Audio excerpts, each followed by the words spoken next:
സാധാരണ നമുക്ക് എല്ലാവർക്കും നല്ല ഇഷ്ടമുള്ള അച്ചാർ. അപ്പോൾ ഇന്ന് നമ്മളോട് ഉണ്ടാക്കുന്നത് അച്ചാറിനെ ഉണ്ടാക്കുന്നത് അതും സവോളയും കൊണ്ടുള്ള അച്ചാർ.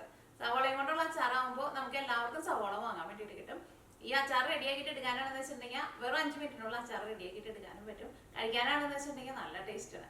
അപ്പോൾ നമുക്ക് നോക്കാം ഇതേനെ റെഡിയാക്കാന്ന്. ഈ അച്ചാർ റെഡിയാക്കാൻ വേണ്ട സാധനങ്ങൾ എന്തൊക്കെയാണെന്ന് നോക്കാം. അപ്പോൾ ഞാനിവിടെ ഇതേപോലത്തെ ഇത്രയ്ക്ക് വലിപ്പമുള്ള 3 സവോളയാണ് എടുത്തേക്കുന്നത്. ഈ സവോള നല്ല കനം കുറച്ചിട്ട് ഇതേപോലെ ഇങ്ങനെ സ്ലൈസ് ചെയ്തെടുത്തിട്ടുണ്ട്. പിന്നെ ഇതേപോലത്തെ ഒരു കഷ്ണം ഇഞ്ചി എടുത്തിട്ടുണ്ട്. ഇതൊരു മീഡിയം കഷ്ണം ഇഞ്ചി കേട്ടോ. ഈ ഇഞ്ചി നല്ല പൊടിയായിട്ട് കട്ട് ചെയ്തിട്ട് എടുക്കണം.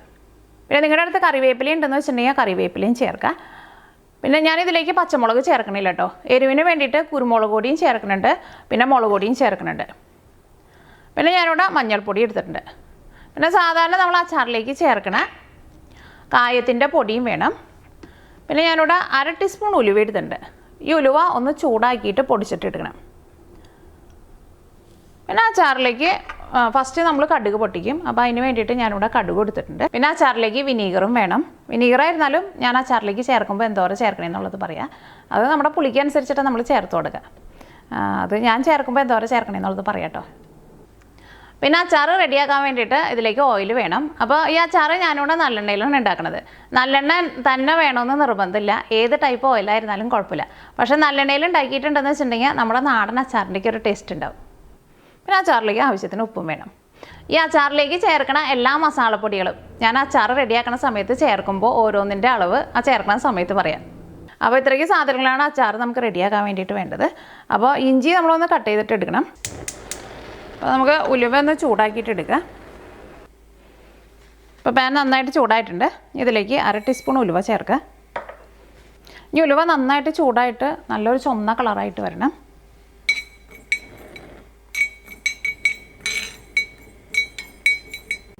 ഉലുവ നന്നായിട്ട് ചൂടായിട്ടുണ്ട്. ഉലുവ കരിഞ്ഞു പോകാണ്ട് പ്രത്യേകം ശ്രദ്ധിക്കുക. ഈ തീ ഓഫ് ചെയ്യുക. ഇത് പൊടിച്ചിട്ട് എടുക്കണം. ഇതിപ്പോൾ കുറച്ചല്ലേ ഉള്ളൂ. അപ്പോൾ നമുക്ക് മിക്സിയുടെ ചെറിയ ജാറിൽ ഇട്ടിട്ടുണ്ടെന്ന് വെച്ചിട്ടുണ്ടെങ്കിൽ ഇത് കുറച്ചുള്ളത് കൊണ്ട് തന്നെ നമുക്ക് പൊടിഞ്ഞ് കിട്ടില്ല. അപ്പോൾ ഞാനിവിടെ നമ്മൾ ഉള്ളി ചതയ്ക്കുന്ന കല്ലുണ്ടല്ലോ, ആ കല്ലുമ്മ വെച്ചിട്ടാണ് പൊടിച്ചിട്ട് എടുക്കുന്നത്. ഇപ്പോൾ നിങ്ങളുടെ അടുത്ത് ഉള്ളി ചതയ്ക്കുന്ന കല്ലില്ലാന്ന് വെച്ചിട്ടുണ്ടെങ്കിൽ നമ്മൾ ചപ്പാത്തി പരത്തുന്ന കോലുണ്ടല്ലോ, അത് വെച്ചിട്ട് പൊടിച്ചിട്ട് എടുത്താലും മതി. അത് ചൂടായി കഴിഞ്ഞിട്ടുണ്ടെന്ന് വെച്ചിട്ടുണ്ടെങ്കിൽ നമ്മൾ ഈ പാനിൽ നിന്ന് എടുത്ത് മാറ്റണം കേട്ടോ. അല്ലെങ്കിൽ പാനിൻ്റെ ചൂട് കൊണ്ട് ഇത് ഇരുന്നിട്ട് കരിഞ്ഞു പോകും. ഇങ്ങനെ നന്നായിട്ട് ചൂടായിട്ട് ചെറുതായിട്ടൊരു ചുവന്ന കളറായിട്ട് വരും. ഈ ഉലുവ നമ്മൾ ഇതേപോലെ ഇങ്ങനെ ചൂടാക്കിയിട്ട് പൊടിക്കുമ്പോൾ നല്ല മണം ഉണ്ടാവും. അല്ലെങ്കിൽ നമ്മൾ ചൂടാക്കാണ്ട് പൊടിച്ചിട്ടുണ്ടെന്ന് വെച്ചിട്ടുണ്ടെങ്കിൽ അങ്ങനെ പ്രത്യേകിച്ച് ഒരു മണമൊന്നും ഉണ്ടാവില്ല.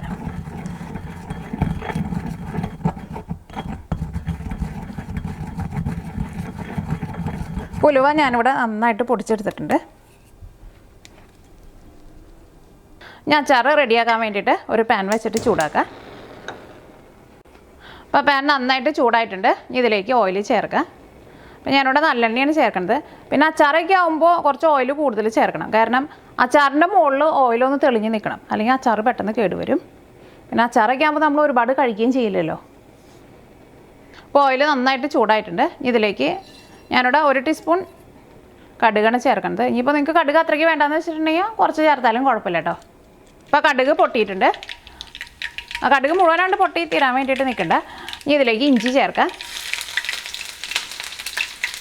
കാരണം ഇഞ്ചി ചേർത്താലും കടുക് പൊട്ടിക്കോളും. പക്ഷേ സവോള ചേർത്തിട്ടുണ്ടെന്ന് വെച്ചിട്ടുണ്ടെങ്കിൽ സവോളയുടെ ഉള്ളിലുള്ള വെള്ളം കൊണ്ട് പിന്നെ സവോള ചേർത്ത് കഴിഞ്ഞിട്ടുണ്ടെന്നുണ്ടെങ്കിൽ പിന്നെ കടുക് പൊട്ടില്ല.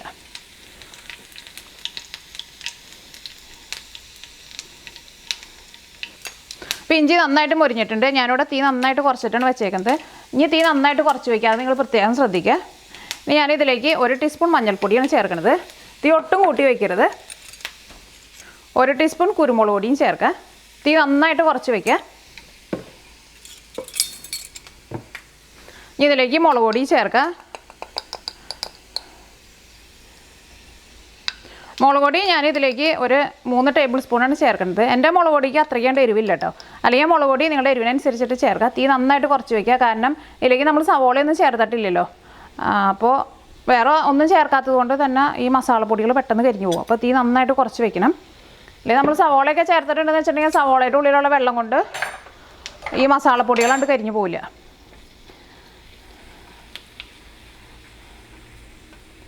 അപ്പോൾ മസാലപ്പൊടികളെല്ലാം നന്നായിട്ട് മുരിഞ്ഞിട്ടുണ്ട്. അത് പെട്ടെന്നാണ്ട് മുരിഞ്ഞോളും.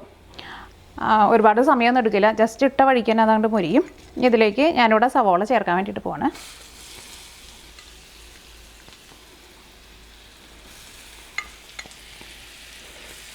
സാധാരണ നമ്മൾ എന്തെങ്കിലും മസാലയൊക്കെ ഉണ്ടാക്കുമ്പോൾ സവോള ഒന്ന് വഴറ്റി കഴിഞ്ഞിട്ടാണല്ലോ മസാലപ്പൊടികൾ ചേർക്കുന്നത്. പക്ഷേ ഇതിൽ ഞാനിവിടെ എല്ലാ മസാലപ്പൊടികളും ഫസ്റ്റ് മൊരിയിച്ചിട്ടാണ് ഇതിലേക്ക് സവോള ചേർക്കുന്നത്.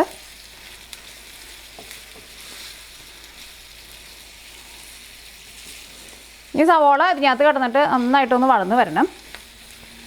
എല്ലാം കൂടിയിട്ട് നന്നായിട്ടൊന്ന് മിക്സ് ചെയ്യുക. ഇപ്പോഴും ഞാനിവിടെ തീ നന്നായിട്ട് കുറച്ചിട്ടാണ് വെച്ചേക്കുന്നത്. പാൻ അത്യാവശ്യം നല്ല ചൂടുണ്ട്. പിന്നെ ഈ മസാലപ്പൊടികൾ അങ്ങനെ കരിഞ്ഞ് പോയിട്ടുണ്ടെന്ന് വെച്ചിട്ടുണ്ടെങ്കിൽ നമ്മുടെ അച്ചാറിന് കൈപ്രസം വരും. അപ്പോൾ നിങ്ങൾക്ക് വേണമെന്ന് വെച്ചിട്ടുണ്ടെങ്കിൽ കടുക് പൊട്ടി കഴിഞ്ഞ് കഴിഞ്ഞിട്ട് പിന്നെ തീ ഓഫ് ചെയ്താലും കുഴപ്പമില്ല. കാരണം ഓയിലിന് അത്യാവശ്യം നല്ല ചൂടുണ്ടാവും. അപ്പോൾ മസാലപ്പൊടികളൊക്കെ ഇടുമ്പോൾ ആ ചൂട് കൊണ്ട് തന്നെ അങ്ങോട്ട് മുരിഞ്ഞോളും. അല്ലെങ്കിൽ തീ നന്നായിട്ട് കുറച്ച് വയ്ക്കുക. വലിയ ബർണറൊക്കെ ആണെന്ന് വെച്ചിട്ടുണ്ടെങ്കിൽ തീ ഓഫ് ചെയ്താലും കുഴപ്പമില്ല. ഇനി ഞാനിവിടെ തീ ഒന്ന് കൂട്ടി വയ്ക്കുകയാണ്. ഇനിയിപ്പോൾ സവോളയ്ക്ക് ഈ മസാലപ്പൊടിയിൽ നന്നായിട്ട് മിക്സ് ആയിട്ടുണ്ട്. ഇനിയിപ്പോൾ തീ കൂട്ടി വെച്ചാലും ഈ മസാലപ്പൊടികളൊന്നും കരിഞ്ഞു പോവില്ല. സവോള ചേർത്ത് കഴിഞ്ഞിട്ടുണ്ടെങ്കിൽ പിന്നെ ഒറ്റ മസാലപ്പൊടികളും കരിയില്ല. കാരണം സവോളയുടെ ഉള്ളിൽ നന്നായിട്ട് വെള്ളം ഉണ്ടല്ലോ. ഈ സവോള നന്നായിട്ടൊന്ന് സോഫ്റ്റായിട്ട് വരണം. അപ്പോൾ ഇതിലേക്ക് നമുക്ക് ഈ ആവശ്യത്തിന് ഉപ്പ് ചേർക്കാം. പിന്നെ അച്ചാറൊക്കെ ആകുമ്പോൾ ഒരു പൊടിക്ക് ഉപ്പൊന്ന് കൂടി നിൽക്കണം കേട്ടോ. അപ്പോഴായിരിക്കും അച്ചാറിന് നല്ല ടേസ്റ്റ് ഉണ്ടാവുക.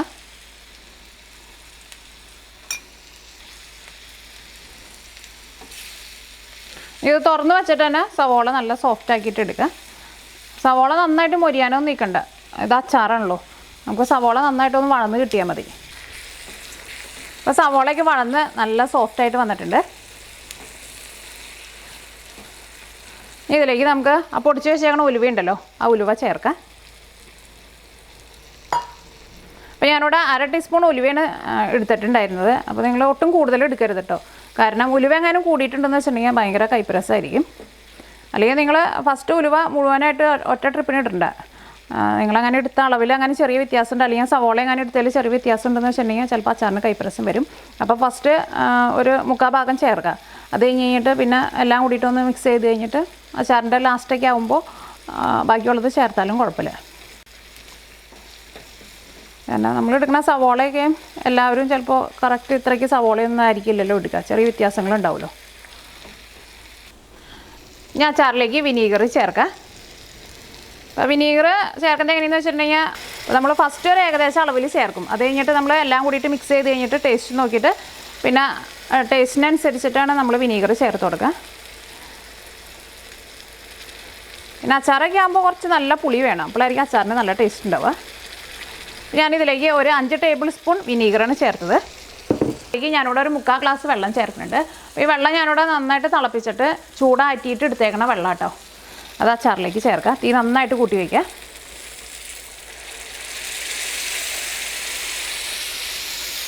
ഞാൻ അച്ചാറിലേക്ക് നമുക്ക് കായം കൂടിയും ചേർക്കാനുണ്ട്. ഇത് നന്നായിട്ടൊന്ന് തിളച്ച് കഴിഞ്ഞ് കഴിയുമ്പോൾ കായം കൂടിയും ചേർക്കാം. ഉപ്പും പുളിയും കറക്റ്റായിട്ടുണ്ടോ നോട്ടെ കേട്ടോ. അപ്പോൾ അതിനകത്ത് ഉപ്പ് കുറവുണ്ട്. അപ്പോൾ ഞാനിതിലേക്ക് കുറച്ചും കൂടി ഉപ്പ് ചേർക്കുന്നുണ്ട്.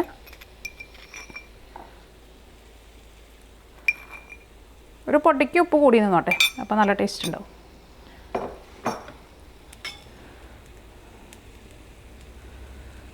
ഞാൻ അച്ചാറ് ചെറുതായിട്ടൊന്ന് കുറുകി വരെയും വേണം. ഇതിലേക്ക് ഞാനിവിടെ കായം ചേർക്കാൻ വേണ്ടിയിട്ട് പോവാണ്. ഫസ്റ്റ് 1 ടീസ്പൂൺ കായമാണ് ചേർക്കുന്നത്. ഇതെല്ലാം കൂടിയിട്ട് മിക്സ് ചെയ്ത് കഴിഞ്ഞിട്ട് പിന്നെ ടേസ്റ്റ് നോക്കിയിട്ട് പിന്നെ വേണമെന്ന് വെച്ചിട്ടുണ്ടെങ്കിൽ നമ്മുടെ ടേസ്റ്റിനനുസരിച്ചിട്ട് കായം ചേർത്ത് കൊടുക്കാം. അച്ചാറിൻ്റെ കായം കൂടി അങ്ങോട്ട് ചേർത്ത് കഴിഞ്ഞപ്പോൾ അച്ചാറിൻ്റെ നല്ലൊരു സ്മെല്ല് വരുന്നുണ്ട്. ഈ ടേസ്റ്റ് നോക്കിയിടും.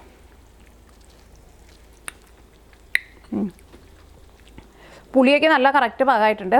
അത്യാവശ്യം നല്ല ഉപ്പുണ്ട്, അത്യാവശ്യം നല്ല എരിവുണ്ട്. ഞാൻ അച്ചാറ് ചെറുതായിട്ടൊന്ന് കുറുകി വരണം. ഞാൻ അച്ചാറിലേക്ക് ഞാനിവിടെ ഒരു 2 നുള്ളു പഞ്ചസാര ചേർക്കുന്നുണ്ട്. അപ്പോൾ നമ്മൾ വിനീഗർ ചേർത്തിട്ടുണ്ടായിരുന്നല്ലോ, അപ്പോൾ അച്ചാറിന് അത്യാവശ്യം നല്ല പുളിയുണ്ട്. അപ്പോൾ ആ പഞ്ചസാരയും കൂടി ചേർക്കുമ്പോൾ പുളിയുടെ ടേസ്റ്റ് ഒന്ന് ബാലൻസ് ചെയ്യും. ഗ്രേവിയൊക്കെയും ചെറുതായിട്ടൊന്ന് തിക്കായിട്ട് വന്നിട്ടുണ്ട്. ഞാൻ അച്ചാറ് ഒന്ന് ചൂടാറി കഴിഞ്ഞ് കഴിയുമ്പോൾ ഒന്നും കൂടി ഒന്ന് തിക്കായിട്ട് വരും. അപ്പോൾ ഒരുപാട് അങ്ങോട്ട് തിക്കാവാൻ വേണ്ടിയിട്ട് നിൽക്കണ്ട. കാരണം അച്ചാറൊക്കെ ആകുമ്പോൾ എല്ലാവർക്കും കുറച്ച് ചാറുള്ള അച്ചാറുള്ള എല്ലാവർക്കും ഇഷ്ടം. ആ ചാറ് ചോറിൻ്റെ കൂടെ ഒഴിച്ച് കഴിക്കാൻ വേണ്ടിയിട്ട് നല്ല ടേസ്റ്റ് ആയിരിക്കുമല്ലോ. അപ്പോൾ ഞാനിവിടെ ഒരുപാട് അങ്ങോട്ട് ഡ്രൈ ആക്കിയിട്ട് എടുക്കണില്ല. പിന്നെ ഗ്രേവിക്ക് വരുന്നാൽ അത്യാവശ്യം നല്ല തിക്നെസ് ഉണ്ട്. ഈ തീ ഓഫ് ചെയ്യുക. അപ്പോൾ ഇത്രയേ ഉള്ളൂ കേട്ടോ നമ്മുടെ അച്ചാറ്. ഇത് നമുക്കൊന്ന് ചൂടാറി കഴിഞ്ഞ് കഴിയുമ്പോൾ നോക്കാം കേട്ടോ. ഇപ്പോൾ ഇതൊന്നും കൂടി ഒന്ന് തിക്കായിട്ട് വരും. അച്ചാറിൻ്റെ കളറൊക്കെ ആയിരുന്നാലും കാണാൻ വേണ്ടിയിട്ട് നല്ല ഭംഗിയുണ്ട്. നല്ല കൊഴുപ്പുള്ള അച്ചാറാണ്, സവോളയാണല്ലോ, അപ്പോൾ അതുകൊണ്ട് തന്നെ അത്യാവശ്യം നല്ല കൊഴുപ്പുണ്ട്. ഉലുവയുടെ ടേസ്റ്റൊക്കെ ആയിരുന്നാലും നല്ല കറക്റ്റായിട്ട് വന്നിട്ടുണ്ട്. ഒട്ടും കയ്പൊന്നും തോന്നണില്ല കേട്ടോ, നല്ല ടേസ്റ്റ് ഉണ്ട്.